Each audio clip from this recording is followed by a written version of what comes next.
बातमीपत्रात मी रेश्मा बोडके आपलं स्वागत करते। आता पाहुयात बातम्या विस्ताराने।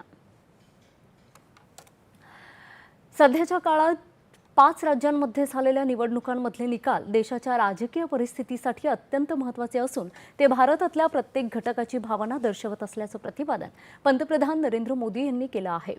या निकालामधून देशातली जनता एक शक्तिशाली संदेश देत आहे। अस्थिरतेने ग्रासलेल्या जगात भारतातली जनता स्थैर्याचा मंत्र देत आहे असं पंतप्रधान म्हणाले। कर्नाटक आणि तेलंगण दौऱ्यावर आज पंतप्रधानांनी कर्नाटकमध्ये एका कार्यक्रमाला संबोधित केलं।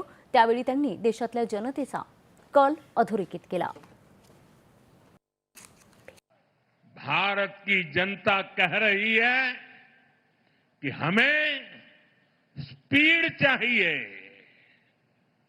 हमें स्कैम नहीं सॉल्यूशंस चाहिए, हमें राष्ट्र नीति वाली राजनीति चाहिए।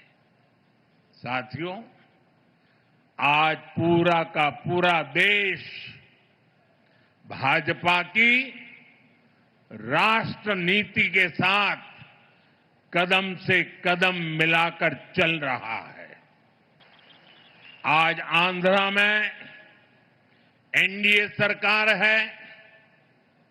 अगर लोकसभा सदस्यों के हिसाब से देखें तो कर्नाटका में बीजेपी नंबर 1 है,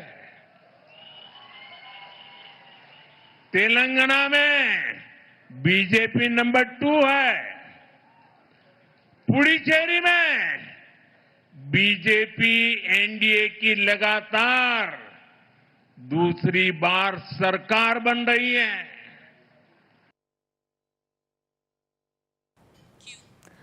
कर्नाटक आणि तेलंगण दौऱ्यादरम्यान पंतप्रधान आर्ट ऑफ लिव्हिंगच्या 45व्या वर्धापन दिनाच्या सोहळ्यात देखील सहभागी होत आहेत। या ठिकाणी आर्ट ऑफ लिव्हिंग आंतरराष्ट्रीय केंद्रांमध्ये नव्याने बांधलेल्या ध्यान मंदिराचे देखील त्यांच्या हस्ते उद्घाटन अपेक्षित आहे। त्याच प्रकारे आर्ट ऑफ लिव्हिंगच्या देशव्यापी सेवा उपक्रमाचाही शुभारंभ या निमित्ताने होत आहे।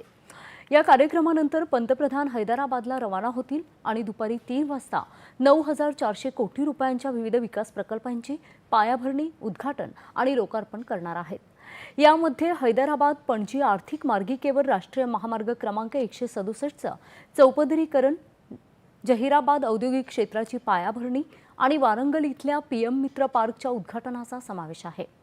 त्याबरोबरच पंतप्रधान 1535 कोटी रुपयांच्या रेल्वे पायाभूत सुविधांचं आणि इंडियन ऑइलच्या मलकापूर टर्मिनल प्रकल्पाचं लोकार्पण करतील।